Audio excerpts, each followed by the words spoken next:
it's me, Renee. I'm back. So this on Monday, well, that's a bit dramatic to say, like, came out. It wasn't really because it didn't come out. Like, I'm not queer. Like, as of right now, I suppose a lot of people aren't queer until they realize themselves because they might be living in a closet for a long time. I don't think I am. But that's not the deal. I was on a sprint on Monday, and kind of ended up talking about mental health, and I talked about my mental health, my diagnosis, and then I kind of thought maybe I want to do a new video because I've done some videos about this before, but it's been a while, and also some things that happened since last time. So yeah, here I am, gonna be, and I'm thinking I might just do like a whole recap, like talk about all of it, so not just kind of the recent things, because I mean, so you don't have to go look at the older videos. Otherwise, if you want to go ahead, look at the old video. It's not like the old video is a bad video, but you can just look at this one, and then you might look at the old video if you want to, but you don't need to look at both to understand things. So yeah, so the deal here is that I have NVLD, which is not actually very common, and also it's kind of very invisible in a way. I feel like it's not very. A lot of people, even in the neurodiverse community, haven't heard of it, and people outside the neurodiverse community have often not heard of it at all. Also, give me a moment. But yeah, it is what I have. I was diagnosed in my teens, and my experience with it has kind of been up and down. I suppose, yeah, to be precise, we should start with like NVLD. What is that? So NVLD is non-verbal learning disorder. It actually has gotten a new name. It got a new name last year, 2 years ago. But I suppose, I mean, since that's kind of the name that's been used for a long time, that's kind of, I suppose, with me, I don't like change, which I suppose might be one of my symptoms in a way. So I still kind of use NVLD, and that's also, I think, mostly like the most common wording for the disease. It's not a disease, for the issues, I suppose you could say. So as you might guess, NVLD, non-verbal. So it's very much about what's not said. So it could be troubles understanding irony, trouble understanding body language, if people don't say things specifically, if they just say, see you later, and then they don't say, see you later on Monday, then if you didn't recently talk about going to see them on Monday, you might be like, what's going to happen when I'm going to see you later? Like, you might be confused. While a neurotypical person might understand, oh yeah, you don't have to say, see you on Monday because we agreed to see you on Monday. Because a neurodiverse person, or at least an NVLD person, might be thinking like, what, Monday? What's going on Monday? So like, yeah, I mean, sometimes kind of, yeah, be specific to us, at least for me. I kind of need specific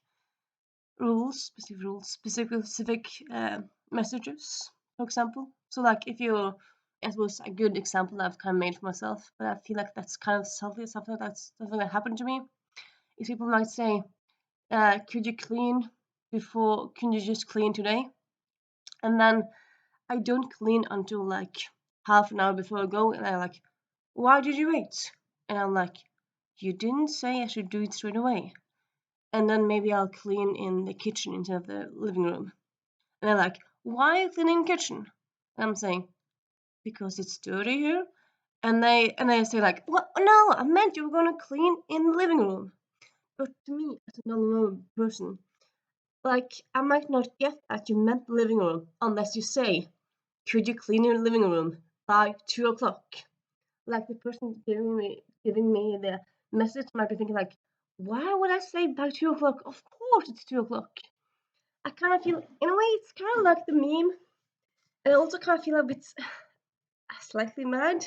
A bit mad, like the meme where you have, or the meme, yeah, the meme where you have someone who writes like, being an adult is kind of like this scene, and then it's the scene from Toy Story 2 where one of the guys says like to Lily, to one doll, like, come on, you know you follow your instructions, follow your training. And then he says, I have no training.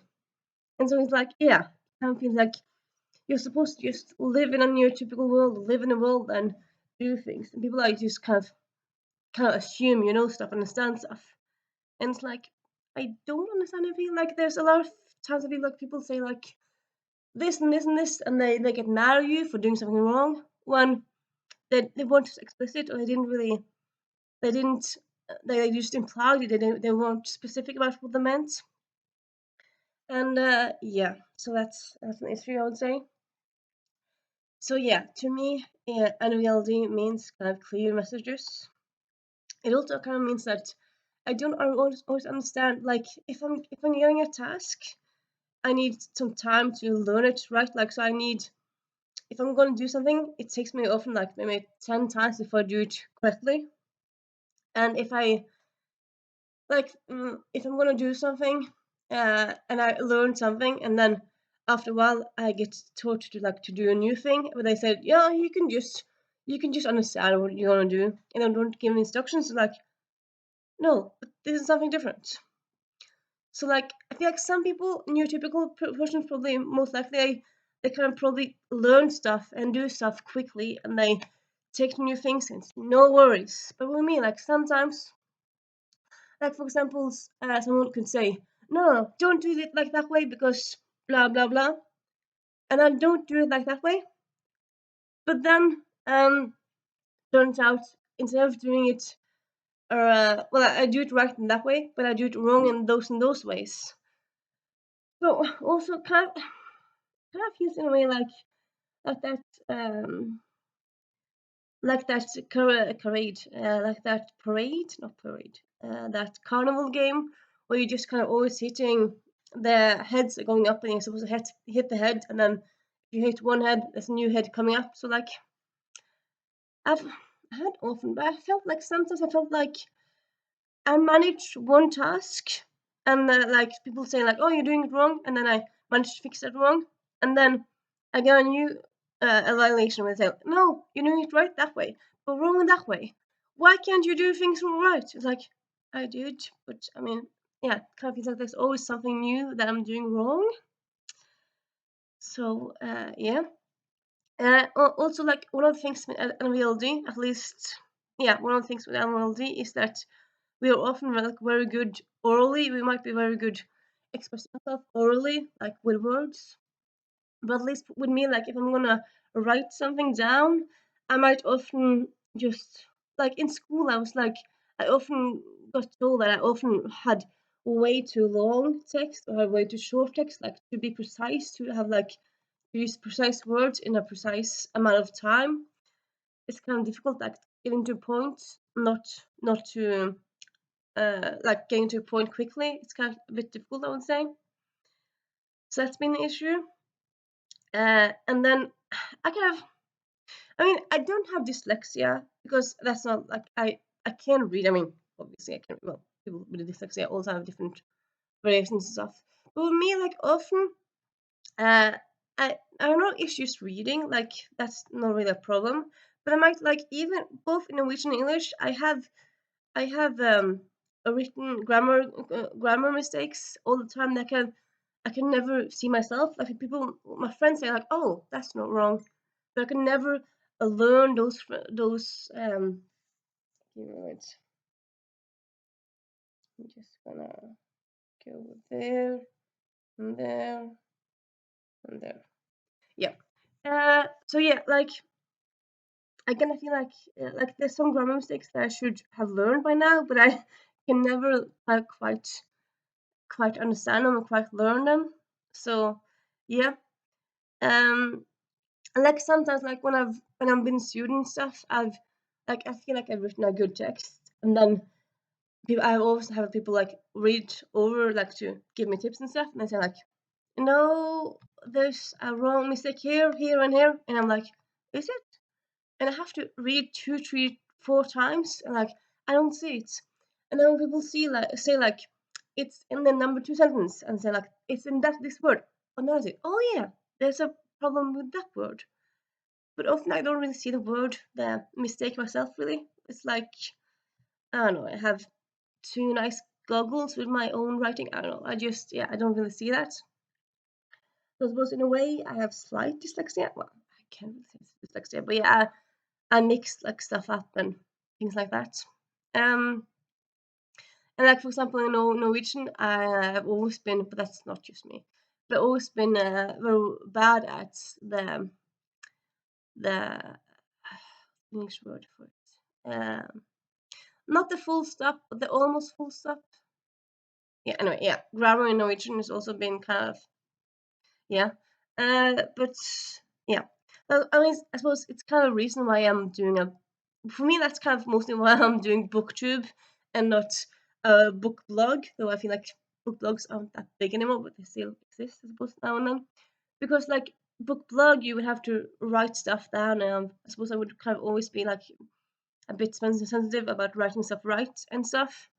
But like talking, no worries. I have all the things to talk about. I mean, and I suppose yeah, I can always also um, forget things when I talk aloud. But yeah, I feel like it's something different when I talk. Quite different, really. So yeah, there's that. So yeah, the grammar and the messages and yeah, and like in school, I had like, and I feel like that's kind of something that's kind of been a general thing. Like one examples like of like things that kind of didn't notice, because I feel like in a way my NVLD kind of makes me like not notice stuff other people don't that other people do. Like one time in primary school, we went around when we were 11, 12, so we talked like, oh, who's the cute guys in school? And I said, I think that guy is quite cute. And then my friend said, you know, he's got a girlfriend. And I'm like, he does? So like everyone in school had seen them together, and I just hadn't noticed it. And then sometimes there's like a teacher that everyone else in the class doesn't like, but I don't mind them. I suppose that doesn't really mean that you're neurodiverse, but yeah, I mean, yeah, things like that. And then like slang, I was really never very good at. Like even when I was in the slang age, like 1920, it would also always be a lot of youth slang that I wouldn't really notice or know what I meant. So yeah, that's kind of an issue there. So there's that. Yeah, and yeah, also like one of the big issues also with NVLD is that we often have trouble with maths, which I suppose is a lot of things with neurotypicals. I don't really think no neurotypicals, neurodiverse. It's not really like dyslexia people are great at maths, but yeah, with me, I've always had issues with maths. Like honestly, after we finished just adding and subtracting, like when we went to when we went to percentage, when we went to dividing and those kinds of stuff, it's like yeah. Like I had a tutor from like when I was 10, and then in high school I almost didn't pass, so I had to like have an extra tutor like outside of class, like at home. But still, yeah, maths is difficult. Like even like counting in my head, like if I'm gonna count like points in a board game in my head, it's like, what's that and times that again? Or what's that plus that plus? It takes a while. So yeah, I suppose yeah, yeah. So that's kind of one of the things around that really. And then yeah, for a long time I kind of felt like NLD was just kind of me against the world, or like me in the whole world. And then I was 16, 17. So and then there was this article in the Norwegian newspapers about NLD or NVLD, and that was kind of fun. Like, oh, the article about it. And then they interviewed a girl with NLD, and she was 2 years older than me, but she also lived in a different part of the country. But we had some, but we had some email pen pals contact, and it was quite fun for a while. And yeah, she had some issues actually with bicycling, which I've never had issues with. So like often, if you have NVLD, you might also have like issues with motor skills. Like some people have difficulty with bicycling, and more common it's like difficulties with balance, and that's me. I've never really had a very good balance. So yeah, that's also an aspect of it. I also can't read maps. Even with Google Maps, I will lose my way. It should not be possible, but yeah, I will. I'm a master at getting myself lost. So yeah, that's quirky and nice. Yeah, and then I went to yeah. No, I'm just gonna skip. And then I went. I did a bit of like. This is gonna be a bit like getting to know me if you haven't seen our videos with me.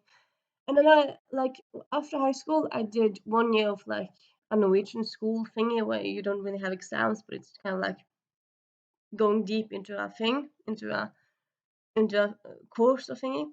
And that was an experience. It was quite nice. And then after that, I did half a year of history. I liked it, but like I kind of wanted to work, so I just did half a year and then decided to try and find a job. Couldn't, so I had half a year off. Then I did 1 year of English studies, and then I did my bachelor's in library information science. So yeah, because like 2 or 3 years ago, I found this online group on Facebook. That's kind of meant for people with NVLD who are over 18, it's like adults with NVLD.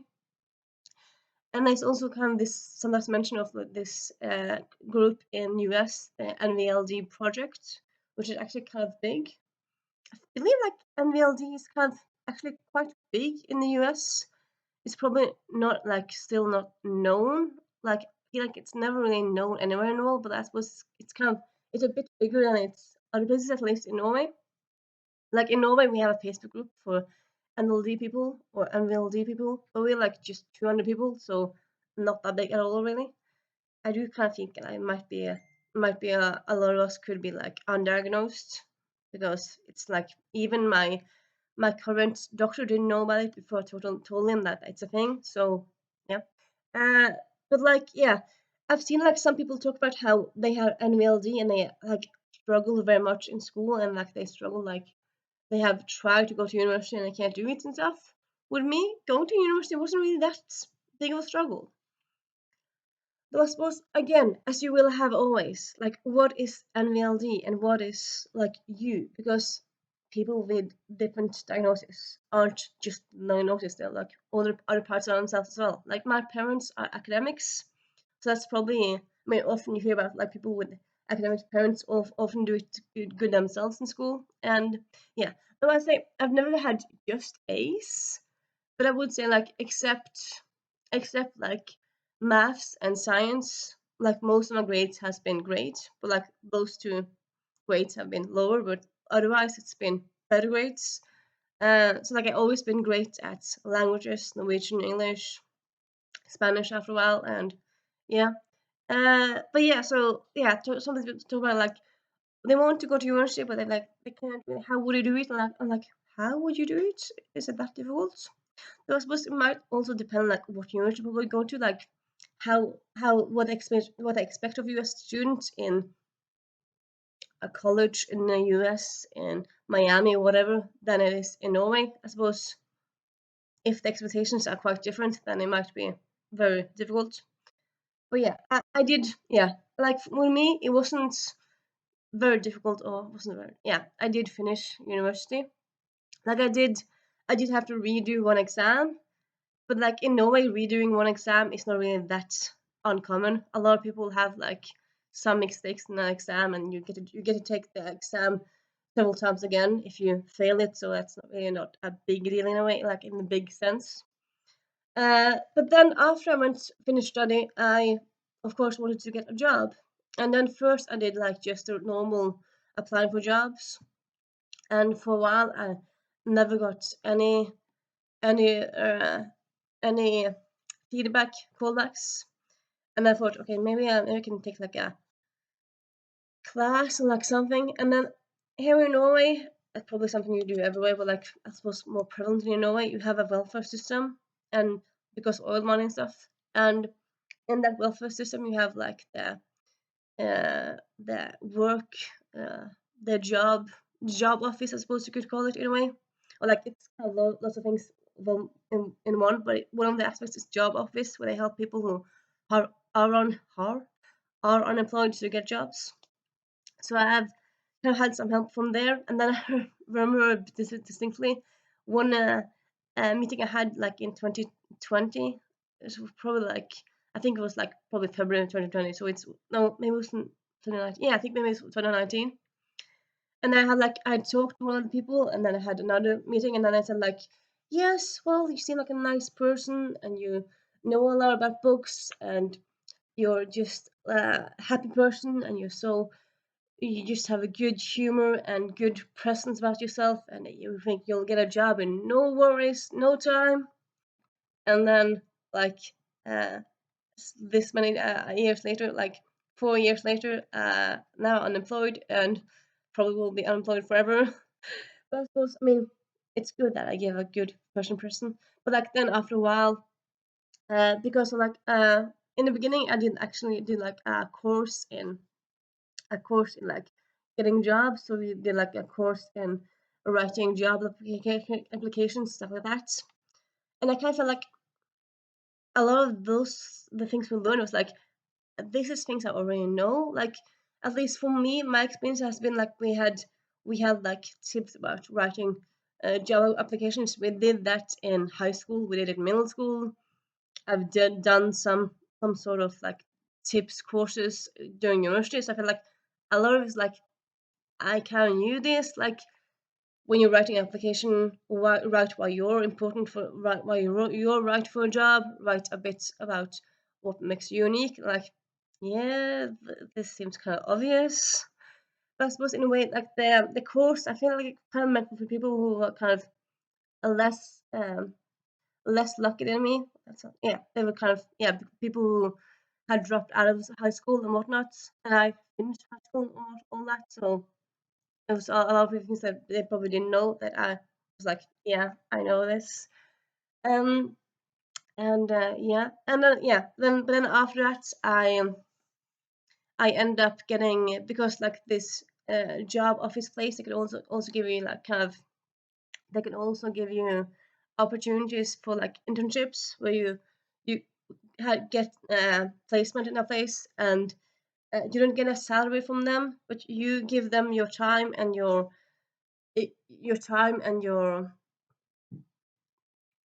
day, and you try to like you do the work that for them, and then they get a person that helps out, so you get job experience, you get some experience in the job field, and they get someone to help out, and then they get money from the work experience office. So I've done a few of those over the years.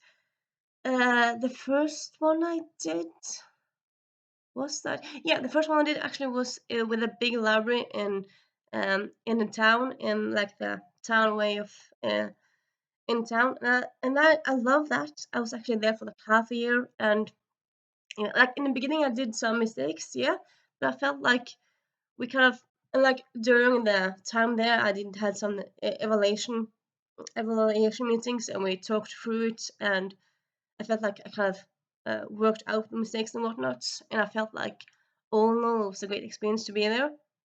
And then uh, in June I got an opportunity for go someplace else that might also lead to a job. I was like, I want to try that place then. And then so I stopped at the library and I went to the other place. And the other job, I mean, it was nice time, I suppose. Yeah, it was nice time. I mean, there was nice people there. There was like a lot of things that I did there was like very new to me, so I had to learn a lot. And also like this was during summer, so they had some customers, but not a lot. So it was more like the working of the thing. Like they made clothes for working places, so they had made like clothes with logos on them, so I had to stamp clothes and whatnot, and that was quite fun. Um, the thing is, like, no, jumping a bit ahead, but yeah. So last year I did, to give you a bit of context. Last fall, I wrote an application to be permanently on welfare, I suppose, in a way. You could say permanently unemployed, or I suppose a better way to say it is to just live on welfare, because I've tried so many different internships, hasn't worked out. Um, and then I got this big document where like all the, because every time you go to a place and have a internship, they have to like write a summary or like talk to person from their working office to like say how it's going and what's going good and what's going bad and whatnot. And then one of the things that they said at the second place was that I had asked some weird questions, and I'm like, weird questions? Had I asked weird questions? No, sorry. They had said I had asked the customers weird questions, and I'm like, I don't remember doing this. But also, like, is what even is a weird question? So that's something I kind of thought about. It's like, what? So asking something, because I mean, you do get told that there's no stupid questions, just stupid answers, or like you should be able to ask anything. But that kind of makes me think like, what? So that's, yeah, I suppose some things you can discover after a while. But yeah, and then that second place. I mean, I was that during that summer. I started the same time as someone else. That at first I felt like there was probably gonna be opportunity for work. Like after, if you're good, you might get a permanent position there. But then, like the week after I started, someone else started who had more experience there. But I suppose in a way it became a kind of competition. Like it wasn't a full-on competition, but it was like, and it was like talks about both of us getting a job there. But yeah, and then in the end, she got the job, and I. They did say that they might call me to like do call me if someone else was sick, but I never got another call. So I suppose maybe that was just to be polite. Maybe maybe people didn't get sick. I don't know. But I suppose, yeah, I do kind of understand that. Like, if it's me that don't really have a lot of experience, and she had a lot of experience with the same thing that I did, like, because it was a store, because they did sell the clothing with logos on, but it was also kind of making the clothing. It was talking to businesses. It was kind of, it was not like quite like your ordinary retail job. So I do understand why she got the job, but it was like, oh, she got the job. It was kind of sad in a way. And then next, what did I do after that? Yeah, then I went a few weeks, because that was in the, oh, that was summer, or maybe that fall. I didn't. No, I think that fall, I think I didn't really get a new internship, because, and also like this was also like, I think this was like in 2020. Yeah, this was in 2021, so it's still kind of Corona time. So it wasn't like everyone would give you opportunities to work there because diseases and bacteria and whatnot. So then during like that fall 2021, nothing really happened. Though, yeah, I forgot to say this. In 2019, I did get a job, so I have had a job. But it was a small job, so it was like once a week, and then one night a week, and then every other Saturday. So it wasn't like a big. It was not like a lot of hours. It was in a bookstore, so that was great. But yeah, like I kind of course, I wanted a bigger job, a bigger percent job. But that's kind of why I, on the side, kind of tried to find places where that kind of need someone full time or in a bigger percent, really. That I could either have the job in the bookstore and another job, or just another job, because I mean you can't live off of a store that, or a job that just gives you or one week, well, gives you one night every week, and then each every other Saturday. That's too little to live on. You can't live like that, really. But yeah, and then 2022 I got I got a job in a bakery, which was cafe, which was quite fun. I've kind of been thinking because, of course, my dream job has been like a bookstore, which is the job that I've had, or in a library, which is what I was educated for, and also just I just love libraries. I mean, hello, that's my channel name and whatnot. And then yeah, but then I kind of thought, okay, but often libraries are not hiring and whatnot. I might have to try to get a job someplace. I don't have to work with what you love. Might maybe work in a cafe. I mean, there's a lot of cafes, lots of people, places. So I got a job in a cafe, and I liked it. I think that was kind of maybe the ones I liked the most. I kind of felt like I did the most well there. I did like 3 or 4 weeks into it. I did like I was standing there chopping something, and I did chop into my finger. So I got like bleeding and stuff, like, oh. So then I had to go home and like make it grow and stuff. So I had to have a few days off. But yeah, but like other than that, it went quite great though. I feel like I didn't really think I did like a lot of mistakes there. I feel like I probably did some mistakes, but I feel like overall I kind of felt like it wasn't too bad. I feel like they said like some mistakes here and there, but I feel like mostly it was good.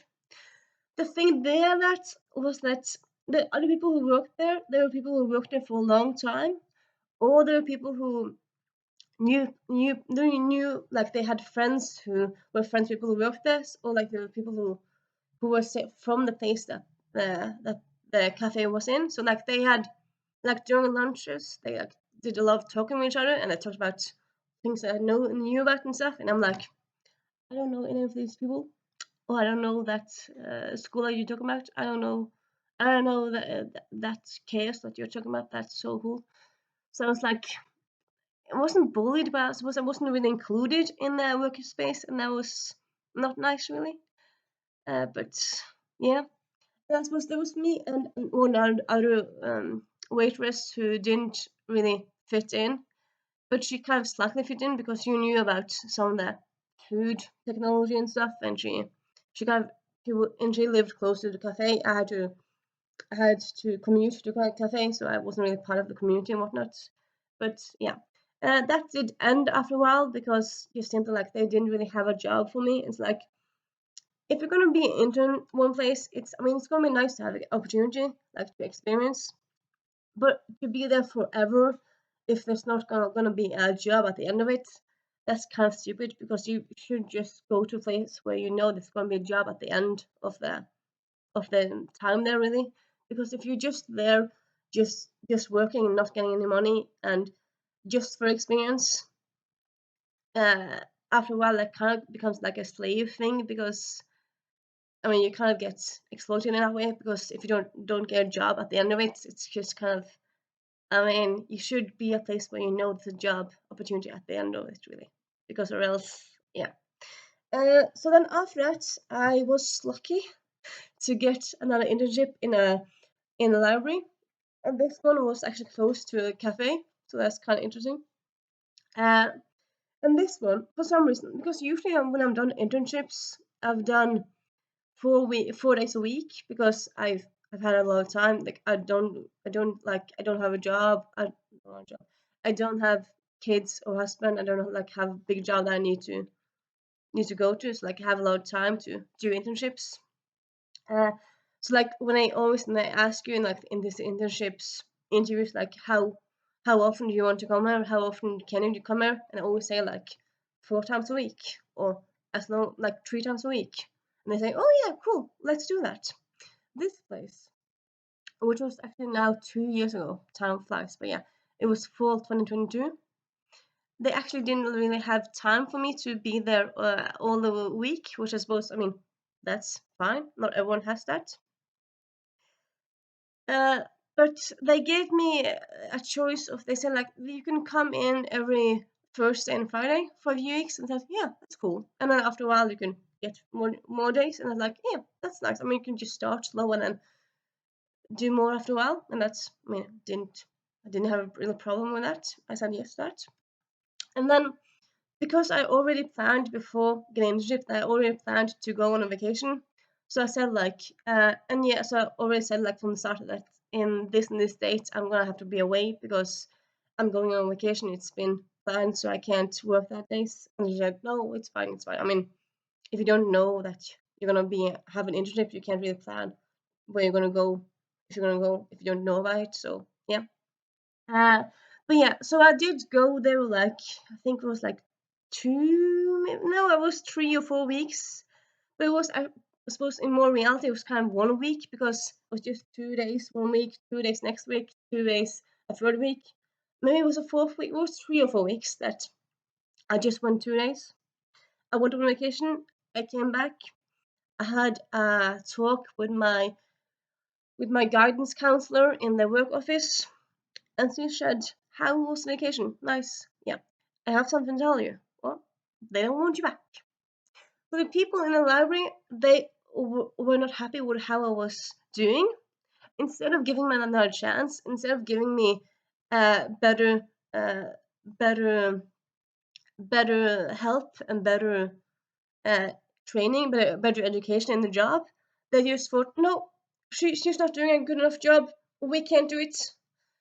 And yeah, that was honestly, I kind of felt a bit cowardice. Like, I mean, I get that people can't be perfect in jobs and whatnot. It take also like for everyone, it takes some time to get to know a place and get to know a working environment and get to know working duties and stuff. But to say you're doing an awful job, we're not giving you another opportunity. Like, I would say it's better to like say you're doing this and this wrong, and then say you can do it this and this way instead of this and this way.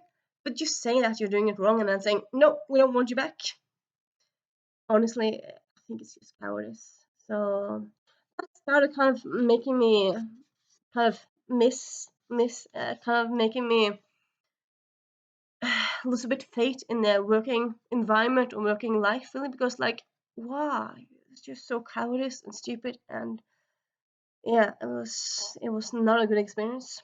This was also like in November, so it's kind of quite before December. So it's like, okay, I'm gonna have to digest this and think about it, and yeah, we're gonna try to find something new over New Year's. But like right now, we're just gonna wallow a bit because I mean, because I kind of felt like being fired in a mean way, and I didn't really see it coming. And in a way, like I did, and also like honestly, I just feel like who the H can manage a job after a few days? If I had a whole week, a few weeks, I could have done more. But like, still, can't you give someone a chance? Like, at least give them a month. But no, you can't do that. So that was frustrating. And then next in spring 2023, I tried again a bakery. So I went to a bakery in town in Stavanger, and this bakery is known for giving people chances.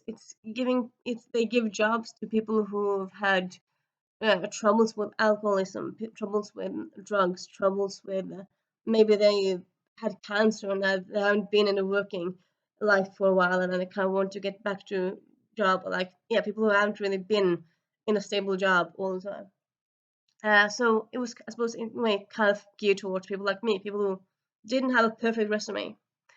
And yeah, I've like a lot of the times when I've been in a job, it's been by with internships. It hasn't been by jobs I've gotten myself because I mean the working life seems to be like if you know people, you get a job. If you don't know people, you don't get a job.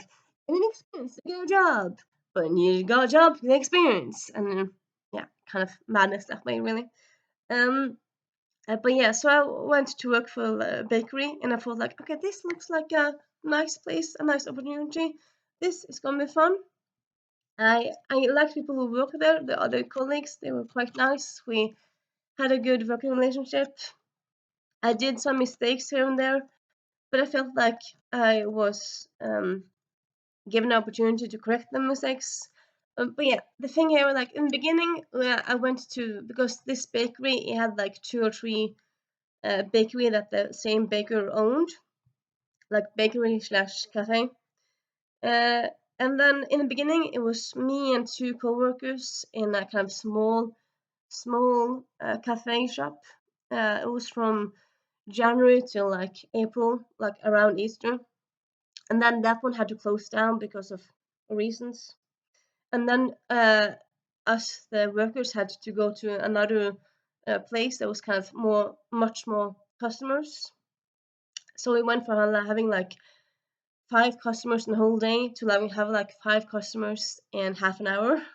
No, sorry, 5 customers in like 5 minutes. So it was quite a big difference. And it was kind of, the workload was a lot bigger, and I did end up making some mistakes. You know, I kind of felt like I didn't make a lot of mistakes, but I did kind of make a few mistakes there. And then at the end, I had because you always, like, you have evaluations meetings now and then. Oh, usually you do that. I mean, I didn't have one library place, but yeah, usually you have like several evaluation meetings. And I got the I got the message that they asked me, like, "Have you like a, do you think you're doing a good job? I very much enjoy it here. I think I'm doing a good job." And then she said, like, "Yeah, we like you as a person. You're always smiling, always happy. That's great. But you're not doing a good enough job." And that kind of came as a shock to me. And the thing is, like, often also, like, before, when I had like evaluations like this in internships, like, except the one time I was in the first time, because I felt like that was just kind of more or less roses. It wasn't really that many issues, I felt like. But after that, and also, and not just that, but also like when I've had issues with the job like my job in a bookstore, I've had talks where they say, like, ask me, like, how do you feel it's doing? I feel like it's doing well, and then say, no, it's not going well at all. It's like I'm living over here, feel like it's going all good and fine and rosy, and then they're over here like, no, no, this is not working. So we're like at completely different places in the room, in the like spectrum, and yeah, so like that kind of hit hard, because in that place, that last internship, it was a bakery environment for people hadn't really had a lot of experience in a working place, people who needed help, and even there, it didn't really work. So I suppose that kind of, for me, kind of meant like, you know what, I'm just gonna give up on working life because it doesn't really work for me.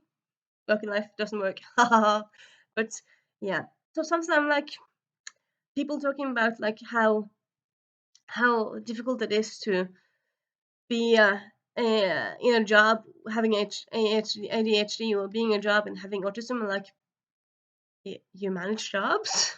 I don't even manage a job. Maybe I'm just too stupid. No, I know I'm not stupid.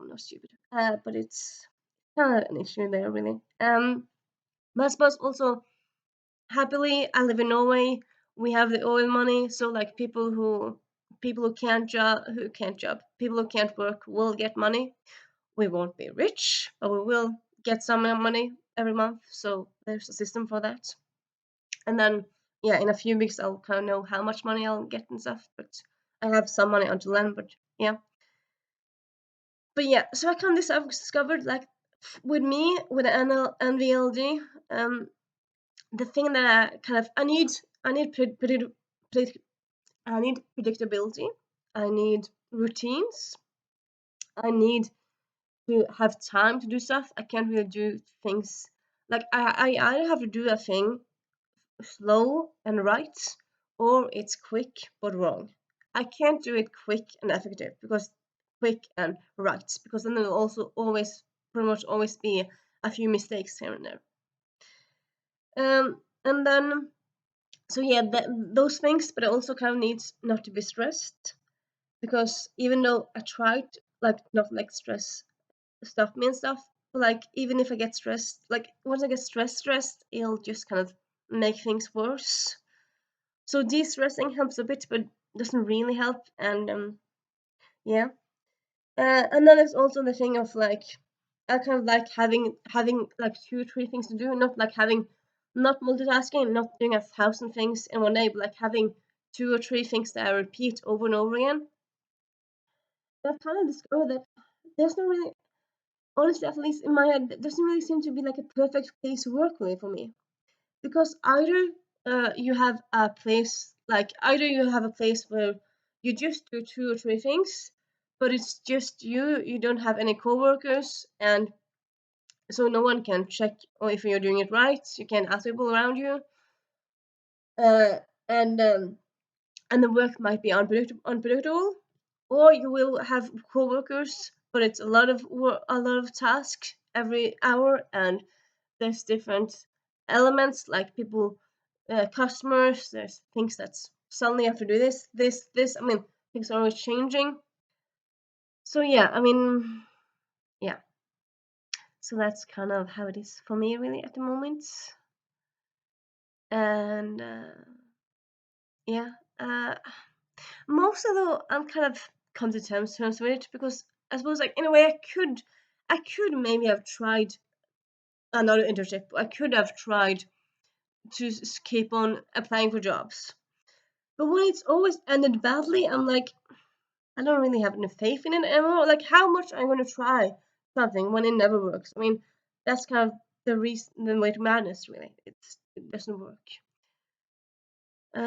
So yeah, I suppose also now you kind of know why I'm always there for sprinting, like when it's the middle of the day in Norway, because yeah, I have all time. I don't have a work day in the middle of the day. No, some people work from home. Some people are stay at home housewives. Some people work in the evening. So I suppose it doesn't only mean people are unemployed, but yeah. So I suppose this became a bit more like with me working than just NLD, but it also, like, it is kind of also NLD. Though, like, this January, I did make a friend who lives kind of close to me that also has NLD, and I was, oh, nice. Like, it's kind of nice to, like, have someone close that can talk about the same issues and stuff. But, like, she has a job. She hasn't finished a degree, but she has had several jobs, and I'm like, oh, how do you manage to do that? Because yeah, with me, working life has just never really worked, but she has. And I suppose it's kind of, as you always have to know, like, people with LD is just as different as people with autism or people with ADHD. Like, you can have an LD and work very well in one way and bad in one way, or you could be awful at a lot of things, and I mean, there's a lot of ways they could work and stuff. And also, I suppose, in a way, also for me, NLD also kind of means, this is kind of become a long video, but yeah, it also kind of means that emojis is something I don't really understand. Like, I suppose might have noticed I don't really use them. Like, there's so many of them, and like, why does this one mean that one? And they just kind of confuse me, so I don't really use them that much. Maybe I should try more to use them, but I, yeah, don't really do that. I also kind of, uh, yeah, also another thing. People often, when they have autism or ADHD, sometimes dyslexia, but like, yeah, different neurodiverse people, they talk about masking, how they try to mask, or they're tired of masking and whatnot. And like, they understand that the world is weird, so the world is like normal, and the weird, so they try to mask to become a part of the group and whatnot. But I'm like, masking? Because I kind of feel like maybe I'm misinterpreting it, but I feel like masking is something you do, like, you're in a conversation, you see people talking about something, and you notice that they talk about something that you don't understand, and they laugh about some joke, you don't understand the joke, but you laugh along because you want to be in the group. But I'm like, with me, I suppose some people, I feel like maybe they're a bit more self-aware and stuff. I'm not really that self-aware. Like I've said, often, like, when my work has been going great, and then it turns out it hasn't been going great, so I don't really see, like, I don't see how bad it's going. And like, yeah, I often don't see, like, if I'm, because sometimes I might be blunt, sometimes I might say the wrong thing, but people won't tell me, and then I hear about it a few days later, and it's like, oh, that was the wrong thing to say. Like, I don't notice things before some people else say that I did something wrong. So yeah, masking is not really something that will work for me, because I couldn't really know when to do it, how to do it. Yeah.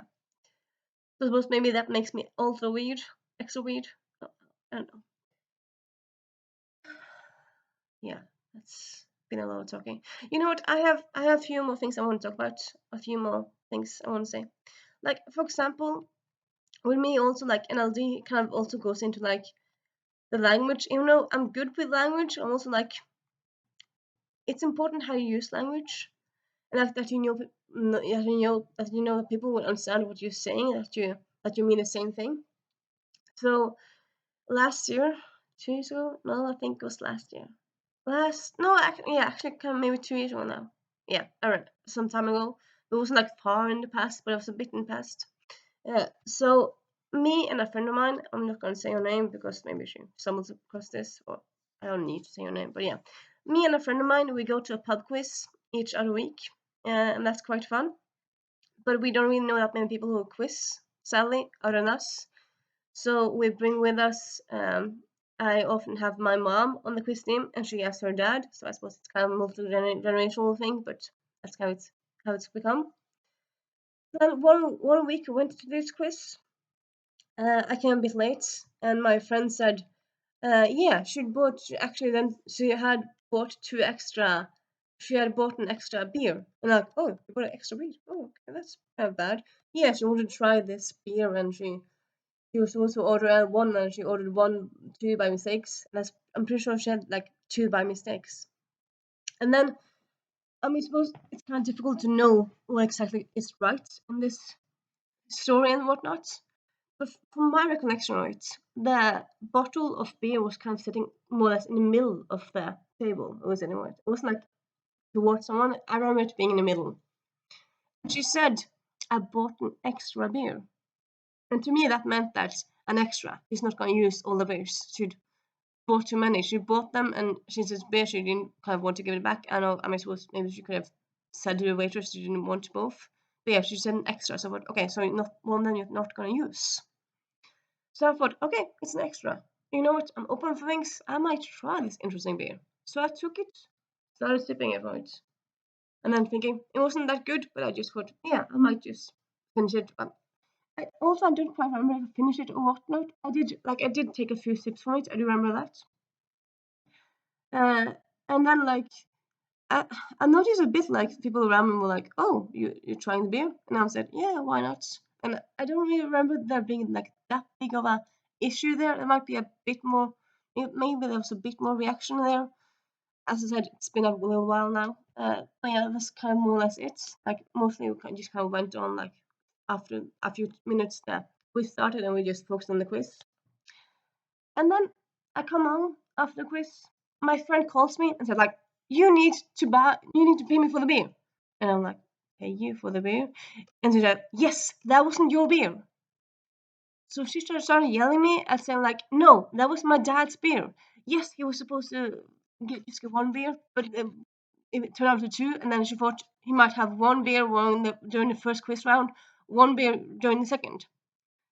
And I'm like, you said an extra beer. No, they were both from him. So I was just so chastised by a friend of mine. So that was also kind of not nice, but yeah. And that was quite shaking because to me, when you say extra, that's kind of that I kind of using the word extra makes me think, okay, that's something that you won't use yourself. It's surpluses. It's not something that's going to be used. If no one takes this, no one will use it. That's what I meant. That's what I thought. But she supposedly thought, no, that was her dad's beer. And yeah, so there was some bad communication there. But yeah, that left me shook. And honestly, it's been kind of a lot of my life. I've in a way been lucky, or like a lot of my life. Like in middle school, I was a bit unlucky. I grew out of some friends. I had a time when didn't really have a lot of friends. I was a bit lonely, whatnot. That all like high school drama thingy. Like, there's a reason why I love Veronica Mars, because I kind of felt like very much ostracized like her. I didn't have a daddy best friend, but yeah, yeah. And then in high school, I met some friends. High school was a much better, nice time than in high school. No, high school was a better time than middle school. So like also like with my NLVD, I very much like how things are. I don't really like change. So like my teacher would ask me a few months before I started high school, like, "Oh, how do you think it's gonna be going?" And I said, like, "Yeah, I don't want to start high school." And she's like, "Don't you want to go get away from the bullies in this school?" And I'm like, "Yes, but also I know these bullies. I don't know the bullies in high school." So it's like more the enemy that you know, or than the enemy that's unknown, or like the fear that's unknown. Um, but like then in my 20s, I met some people doing like a summer camp thingy, and they became quite nice friends, and a lot of them also had ADHD, or they had like different differences. Some of them had autism, so like they were also weird like me. So like I kind of found my people and stuff, and then I went to library and information science for bachelor's, and a lot of people there had like different issues, so I didn't really feel that alone or that lonely in that then.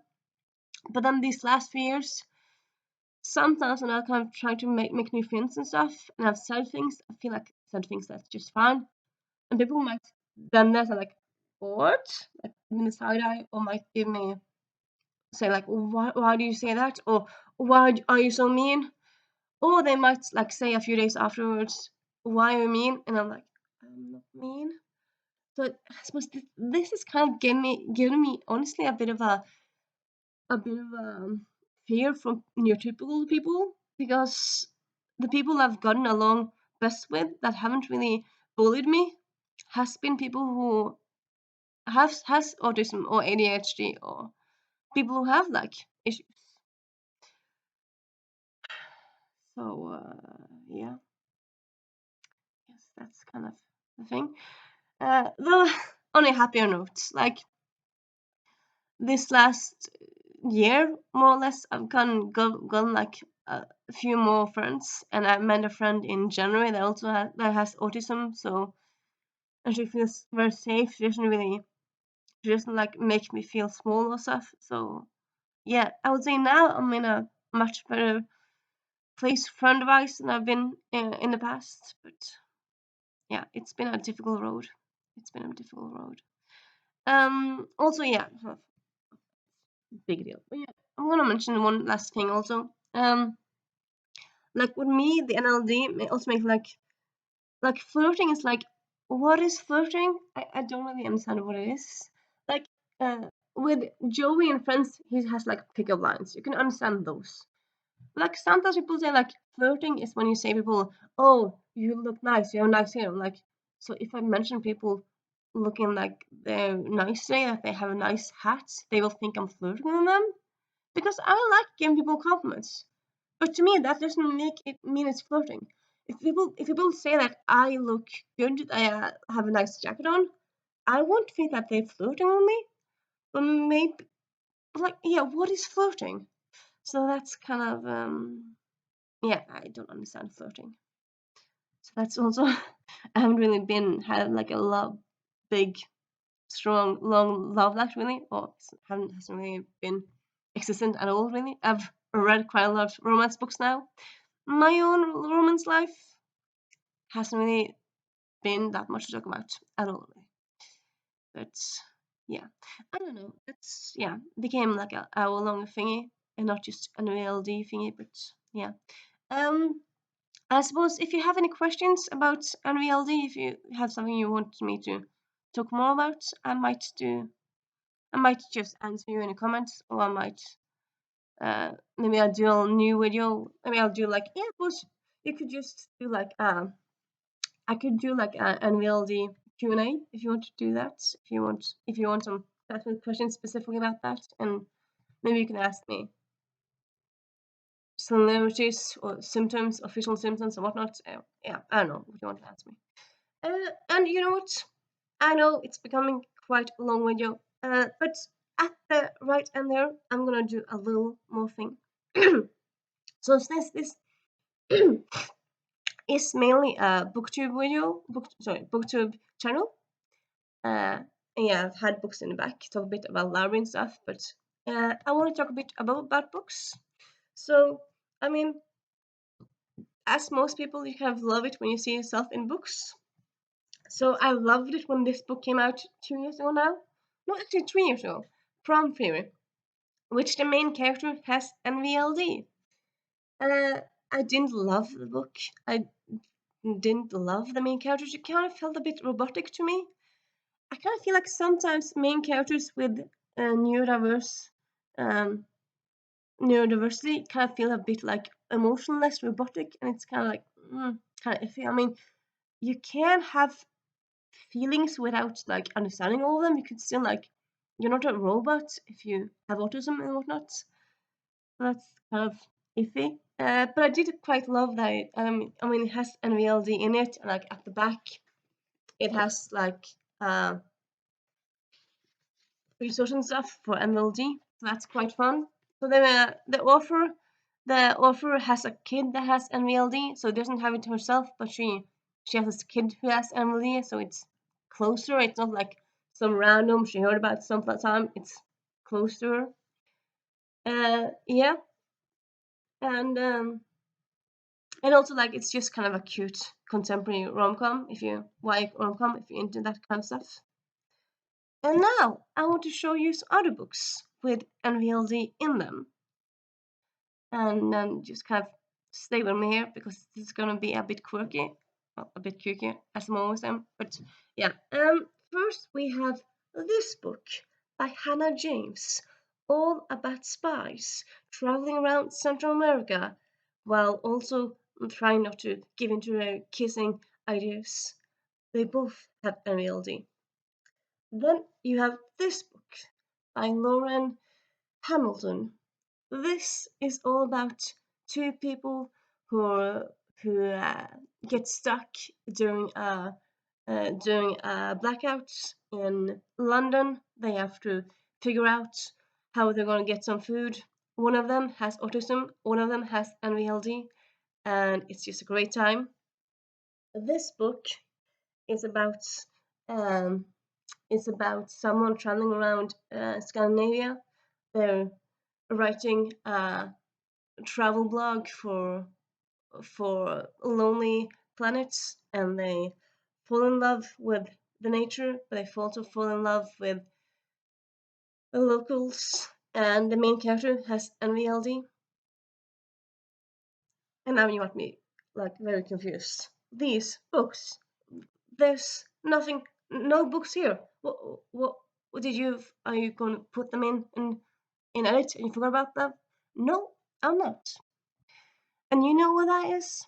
I just made these 3 books up because, honestly, sadly, the only book as of right now to have NVLD representation in it is Prom Theory.